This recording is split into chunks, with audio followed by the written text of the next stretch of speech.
Today we are packing up camp and driving to an area known as the Swiss Alps of Idaho to capture some panoramas.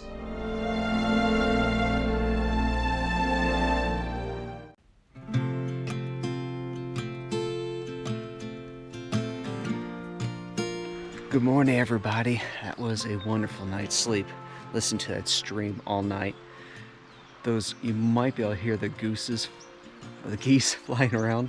Heard those every once in a while, and I did hear way out in the distance some howling. I don't know if it's a wolf or coyote or what. It's kind of cool. But the tent stayed nice and warm, so I'm just packing it up here before the rain comes, and then get some breakfast, and then we'll get on our way. This is day 2 of my trip home after being deployed by the Navy for 5 months. After being disappointed by my original campsite being snowed in, I ended up pitching my tent late last night in the Huckleberry Campground run by the Bureau of Land Management.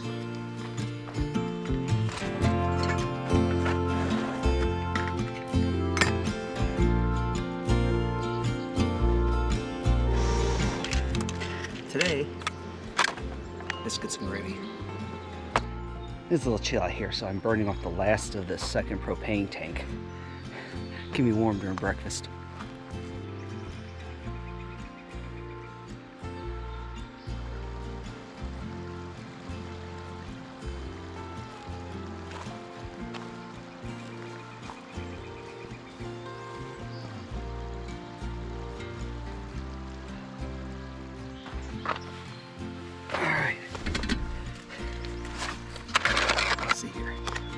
Biscuits and gravy.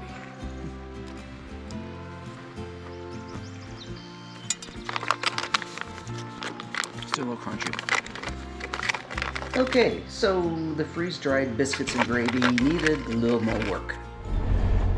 Well, I got everything packed up. It's about 7:20 in the morning now, and I'm going to be heading to St. Mary's, where we'll be able to hopefully get some internet and figure out which way we're going to go, whether or not we're going to be able to see the Swiss Alps of Idaho or if we gotta head south. We are about a half mile down the road from the campground. Take a look at my windshield. Raindrops. We got out there in the nick of time. I don't know if you guys can see them out there, but there's some 2 elk. So I thought I saw elk out here the other day. I'm not well equipped for wildlife photography. In this moody light from the thick overcast, my camera is not going to have a fast shutter speed with the ISO set this low. By rotating my body slowly as I was taking images of the herd, I was able to capture a few shots where the bodies of the elk are in focus, but also have a motion blur in the background. Wow, I mean, just wow. I have never seen a herd of elk that big before.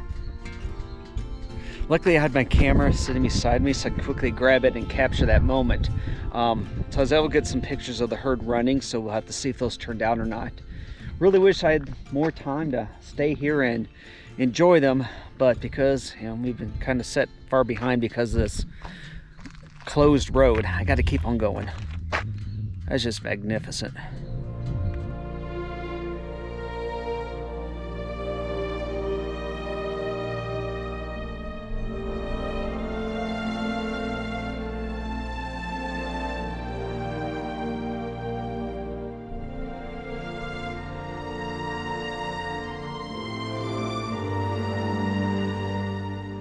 Well, another big elk herd. We're in Idaho, about 2 hours, 20 minutes from where I might be camping. It is absolutely beautiful here.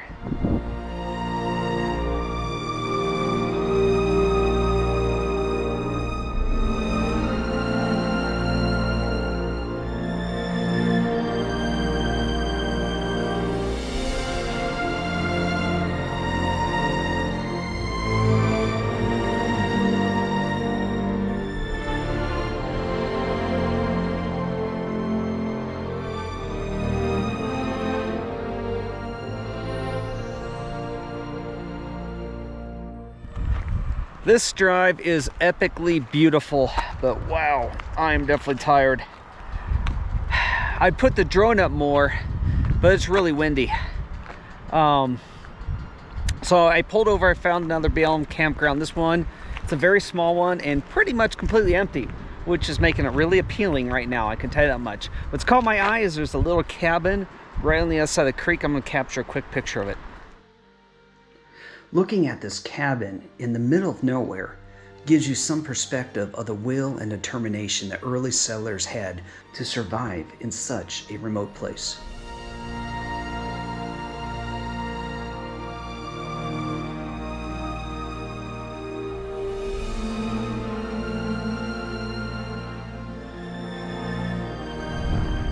Oh yeah, I'm liking this part of Idaho. We're just about 20 miles north of McKay.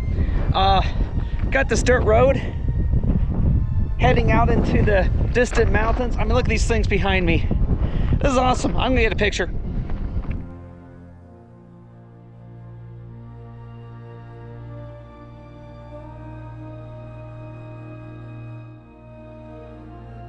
Huge reason why I like staying off the interstate, so you can pull over and capture images like this.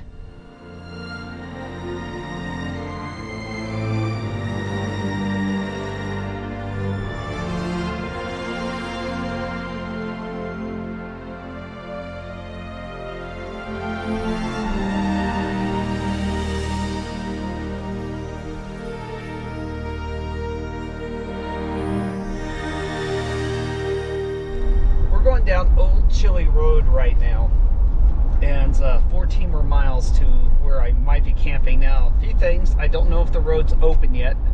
I see a lot of snow up there.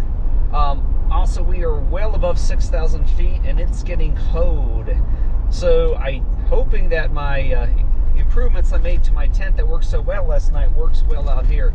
We'll see. I'm going to get up there, and if it looks good, we'll camp. If not, then we'll continue heading south and have to get a more of a roadside campsite for tonight.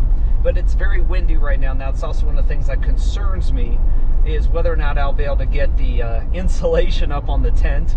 And also, my shock poles aren't as strong as what they used to be, so kind of concerned about the wind as well. But we'll see when we get up here.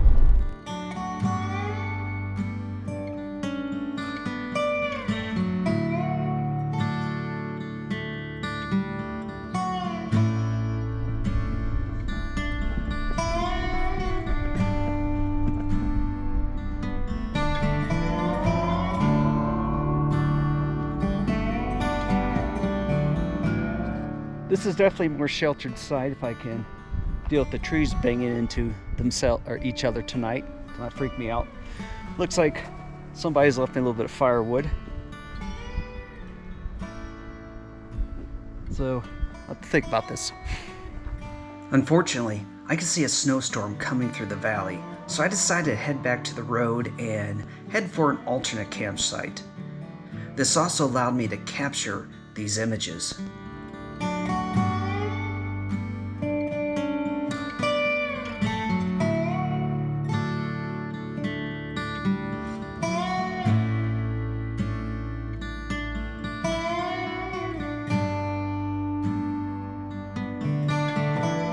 There's just something about a road heading to distant mountains that just makes you want to explore.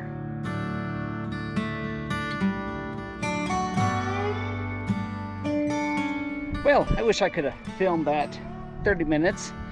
The tent collapsed. It kept collapsing even when I put my tripods in because of this wind. So I called into McKay and have a hotel room. Okay. Very upset I'm going to lose that sunrise. Look at the sunset in these mountains. So I'm going to see if I can find a spot to do a little photography here with you guys. Try and get at least a sunset in this evening.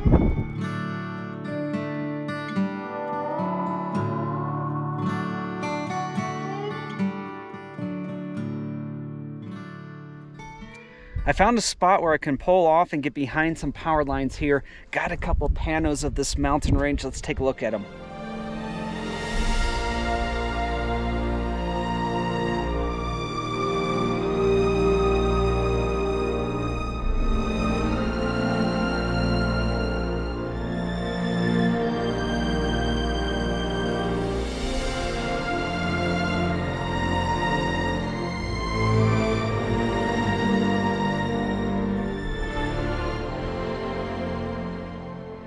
All right, buddy, I need to go to my hotel room.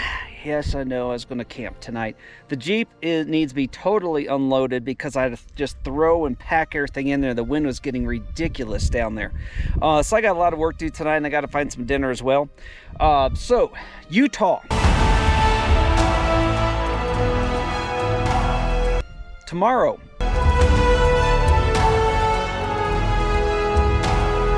We're going to Utah. You don't want to miss that. Make sure you subscribe to this channel. And of course, if you can, please consider adopting a shelter animal. And if you can't, please consider donating to your local animal shelter. Thank you, everybody. Have a good night. I want to go get some dinner.